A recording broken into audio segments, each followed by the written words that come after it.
Halo teman-teman, selamat datang di Value Stock. Hari ini saya akan membahas analisa fundamental bull kuartal ketiga tahun 2020. Oke teman-teman, ini disclaimer-nya. Yang pertama, ini merupakan sharing analisa fundamental, bukan ajakan beli, jual, ataupun hold suatu saham, dan keputusan investasi ada di tangan teman-teman selaku investor. Yang ketiga, dari analisa fundamental ini bisa menjadikan referensi untuk analisa saham-saham yang teman-teman miliki. Oke, pertama-tama kita masuk ke bisnis modelnya. Yang pertama, dari kegiatan usaha bull ini adalah bergerak di bidang usaha pelayaran. Jadi sumber income-nya berasal dari jasa pelayaran, dan untuk perusahaan ini memiliki 22 kapal ya teman-teman. Dan yang kedua, sumber income kedua adalah dari penyewaan kapal.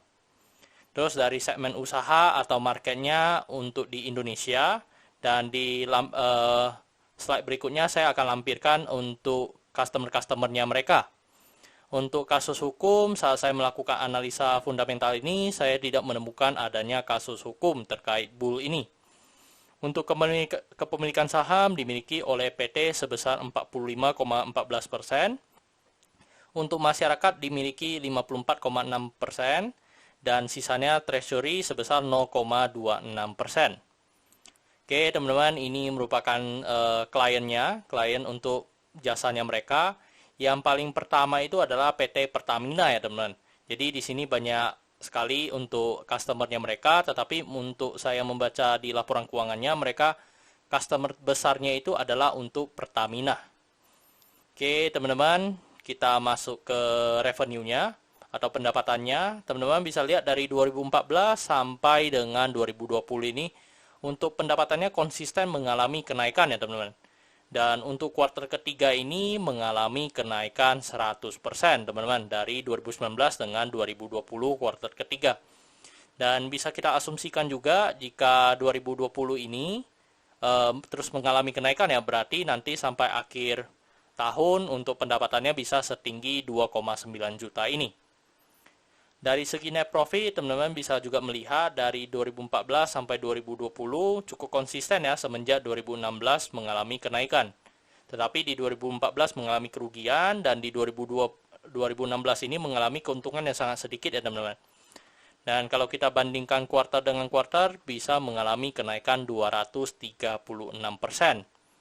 Kalau kita setahunkan dengan tadi asumsi kuartal keempatnya memiliki kinerja yang sama dengan kuartal 3, maka untuk PT Bull ini mengalami kenaikan 178%. Dari segi asetnya cukup konsisten ya teman-teman, dari 2014 sampai 2020 mengalami kenaikan. Dan kenaikan 2019 dengan 2020 sebesar 38,9%. Dari segi hutangnya juga konsisten sih teman-teman, mengalami kenaikan. Dan kenaikan 2019 dengan 2020 mengalami kenaikan 50%. Dari segi modalnya juga sama ya teman-teman ya, mengalami konsistensi ya dalam mengalami kenaikan. Dan 2019 dengan 2020 mengalami kenaikan 28%. Oke teman-teman, ini adalah summary laporan keuangannya dari 2014 sampai 2020. Dan di sini saya akan banyak membahas tentang rasio keuangannya. Yang pertama, kita masuk ke rasio yang pertama, yaitu NPM atau net profit margin-nya. Selain 2014 kita skip ya teman-teman, karena minus ya. Kalau 2020 ini mengalami kenaikan 27,69%. Kalau dibandingkan dengan tahun lalu berarti mengalami kenaikan sekitar 6-7% ya teman-teman. Kalau kita bandingkan rata-ratanya, memang untuk rata-rata bull ini di 13-16% ke atas ya teman-teman untuk dari segi NPM-nya. Dari 27,69% ini mendapatkan EPS-nya 66, mengalami kenaikan 40 ya kalau dibandingkan dengan tahun lalu. Membuat pernya itu sisa 4,89 kali teman-teman. Jadi kalau kita bandingkan dengan harga sebelumnya juga sudah mengalami kenaikan 1 kali lipat ya teman-teman dari harga bull sebelumnya. Terus kalau dari per ini kita bisa juga lihat dari book value-nya. Book value-nya di angka 403 ya teman-teman. Kalau kita lihat dengan harga sekarang yaitu 320, maka kita bisa mendapatkan PBV-nya di 0,79 kali. Dari segi DER, untuk bull ini di 1,14 ya teman-teman. Ini which is juga kurang baik ya teman-teman, yang dimana DER-nya udah di atas 1.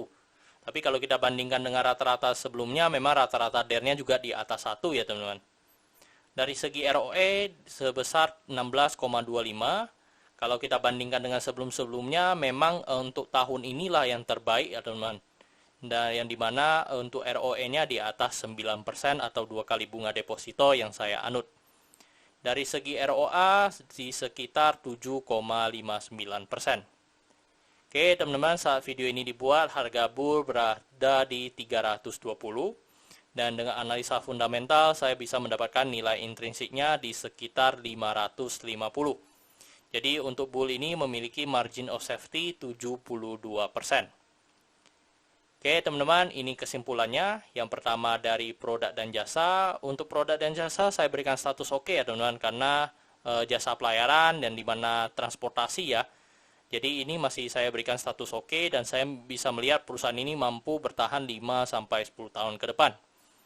Dari segi GCG-nya saya berikan status no karena pemegang saham mayoritasnya bukan mereka sendiri tetapi masyarakat. Dari segi revenue dan net profit saya berikan status oke ya teman-teman, karena mengalami kenaikan dan kenaikannya cukup signifikan ya di tahun 2020 ini. Dan di masa pandemi ini pun mereka menghasilkan laba yang bagus. Menurut saya mereka cukup kebal ya dalam menghadapi pandemi ini. Dari segi aset saya berikan status oke karena mengalami kenaikan. Untuk liability saya berikan status no karena mengalami kenaikan cukup signifikan juga dan DER-nya di atas 1. Untuk book value saya berikan status oke karena harga jual sekarang masih di bawah harga book value-nya. Dari segi sektor ini sebenarnya tidak ada hal yang perlu concern. Cuman di sini saya melihat dari net profit mereka yang cukup signifikan ya. Jadi saya memberikan status oke, tetapi sebenarnya ini masih perlu ditinjau lebih lanjut ya untuk sektor ini teman-teman. Dari segi ROE saya berikan status oke karena 2 kali bunga deposito atau 9%. Untuk margin of safety saya berikan status oke karena positif. Untuk dividen saya berikan status no karena saya belum ada laporan atau menerima kalau mereka itu sudah membagikan dividen kepada investornya. Oke teman-teman, jadi kesimpulannya adalah 8 dibanding 11.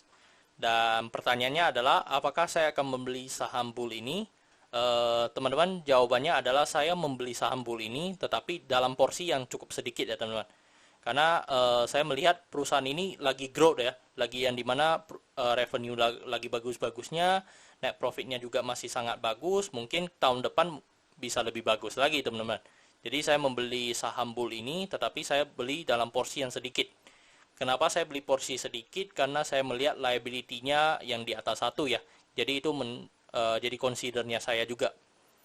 Oke teman-teman, cukup sekian untuk video kali ini. Jangan lupa untuk like dan subscribe. Jangan lupa juga untuk follow saya di Instagram saya di royken13. Dan jika teman-teman ada kode saham yang ingin saya buatkan analisa fundamental seperti ini, silakan tinggalkan di kolom komentar untuk kode sahamnya. Oke teman-teman, see you in the next video. Bye-bye.